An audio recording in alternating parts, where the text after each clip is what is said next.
बहुत समय पहले मध्य देश में अश्वपति नाम की एक प्रतापी राजा राज्य करते थे।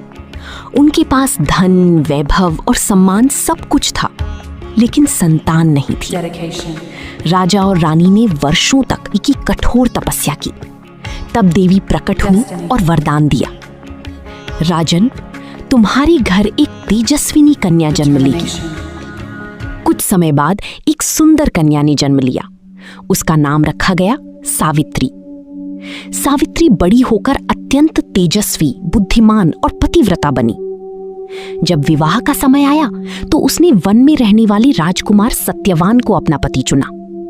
लेकिन तभी महर्षि नारद ने राजा अश्वपति से कहा, राजन, सत्यवान गुणवान और धर्मात्मा है, लेकिन उसकी आयु बहुत कम है। विवाह की 1 वर्ष बाद उसकी मृत्यु निश्चित है। राजा यह सुनकर घबरा गए। उन्होंने सावित्री को समझाया, पुत्री, किसी और वर का चयन कर लो। लेकिन सावित्री ने दृढ़ स्वर में कहा, पिताश्री, आर्य स्त्री केवल एक बार पति का वरण करती है। मैं सत्यवान को अपने मन से पति मान चुकी हूं। सावित्री का विवाह सत्यवान से हो गया। विवाह के बाद वो अपने पति और अंधे सास ससुर के साथ जंगल में रहने लगी। लेकिन सावित्री को नारद मुनि की बात हमेशा याद रहती थी। धीरे धीरे वो दिन भी आ गया जिस दिन सत्यवान की मृत्यु निश्चित थी। उस दिन सावित्री ने कठोर व्रत रखा, न अन्न ग्रहण किया न जल। सुबह होते ही सत्यवान जंगल में लकड़ियां काटने जाने लगे। तभी सावित्री बोली, आर्यपुत्र, आज मैं भी आपके साथ जंगल जाऊंगी।